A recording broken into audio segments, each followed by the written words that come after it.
For 14 years, Shanks has been playing the longest game in One Piece history. Chapter 1171 finally confirms it. This wasn't luck. This was a plan. Welcome to Super Synth D Studio, where One Piece spoilers hit different. If you live for wild theories and hype breakdowns, hit that like button, drop a comment, give hype, and don't forget to subscribe. Let's dive in.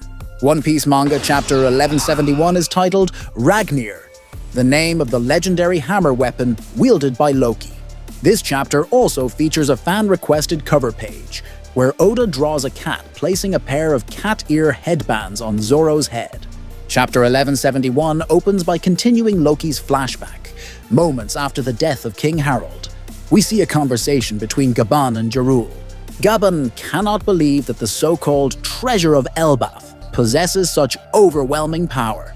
Jarl admits that he has never heard any stories about the true power of that devil fruit, and he is unsure whether its strength alone would have been enough to stop Harald. Jarl then says, "Just imagining what would have happened today if Loki hadn't been here. Gives me chills." Elsewhere, Shanks recalls past conversations with Harald and Garling, and we are shown brief flashbacks from Shanks' perspective. Harald once said, "The dawn of Elbaf will arrive when I join the ranks of the God Knights." At another time and place, Garling said, "If there is anything you desire, just say the word. It will be yours." My poor child. How suffocating your life must have been until now. Forget everything about the underworld. Those who live there are not human. After remembering all of this, Shanks tightly grips the mark of Imu on his arm, filled with rage toward Imu and the Tenryubito. Gaban steps in to calm him down, telling Shanks that he will surely have an important role to play in the future. Then, in a heartbreaking double-page spread, we see Loki standing beside Harald's lifeless body. The scene shifts to the empty throne in Mary Jouais. Imu is shown sitting upon the throne, meeting with the five Gorosei. Imu is visibly struggling to breathe. Harald's death clearly had a massive impact on Imu. Imu says, "Mu granted immortality and power to an ancient giant warrior. A being whose existence alone is already rare, a monster. And someone killed him. Who did it? What truly exists in Elbaf?" St. Mars attempts to speak, saying, "Let us send a mission. We can utilize the abyss mark Harald left behind in Elbaf to..." But before Mars can finish, Imu cuts him off, saying, "Enough! That will only lead to more casualties among my knights. These covenants demand a price that Mu must pay." Imu continues, explaining that Harald was a rare individual among his people, someone willing to swallow his pride to build relationships with other nations and races. Imu then speaks about the giants and Elbaf, saying, "Those creatures are warmongers by nature. A race of warriors. Accepting them without caution would only destroy us from within. A king of Elbaf from the ancient giant race, willing to join the covenant. A man who felt almost too perfect to exist. He was someone who should never have been born. For Elbaf's sake itself. Mu believes history never lies.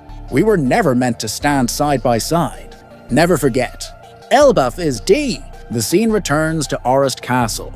Loki decides to sail out to sea with the surviving warriors, determined to use his power to avenge Harald. Jarl tries to stop him, but Loki refuses to listen, and leaves the castle alongside the giant warriors. The flashback ends here. The story returns to the present. After hearing the truth behind Harald's death, Hajrudin agrees to free Loki. Hajrudin apologizes, though he admits he still cannot forgive Loki for his other crimes. Luffy is visibly overjoyed that Loki is finally free. As they are talking, a Draugr, one of the MMA manifestations created by killing him, falls into the underworld. Loki tells Hajrudin and the others to go ahead, explaining that he can fly upward on his own. In another stunning double-page spread, Loki breaks free of his chains and leaps toward the Draugr. Gaban asks Chopper to help him go up as well, deeply worried about his son. Sanji carries Gaban in his arms and uses Skywalk, while Chopper, riding on Sanji's back, asks him to stay calm and steady so Gaban's condition does not worsen. Loki flies in to attack the Draugr using Ragnir. Luffy stays with Loki, standing atop his body. Loki says, "What the hell are you doing up there?" Luffy replies, "Shishishi. I'm just way too excited to watch you fight." "Fine then, show him what you've got. Ragnir!" Loki shouts.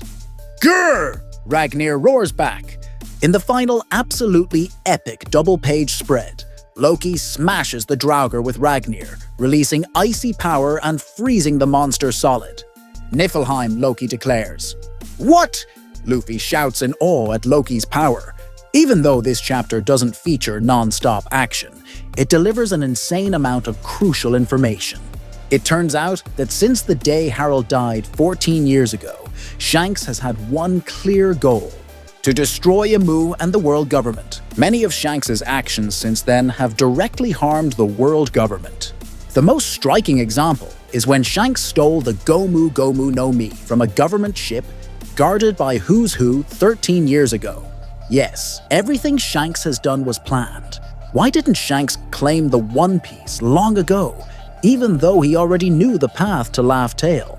Because Shanks only decided to move once Luffy awakened Nika, the true form of the devil fruit Shanks stole 13 years earlier.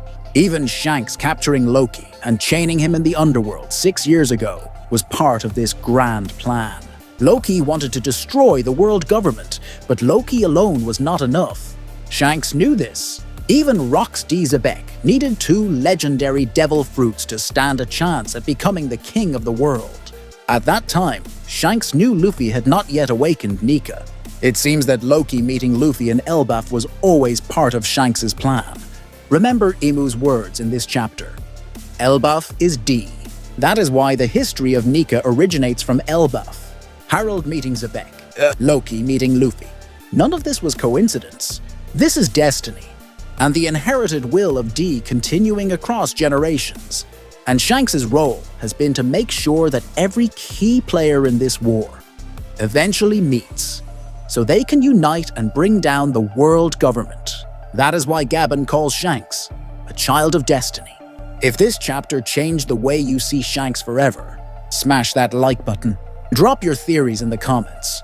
Was this destiny or manipulation? And if you want more One Piece breakdowns that go way deeper than surface-level spoilers, subscribe to Super Synth D Studio.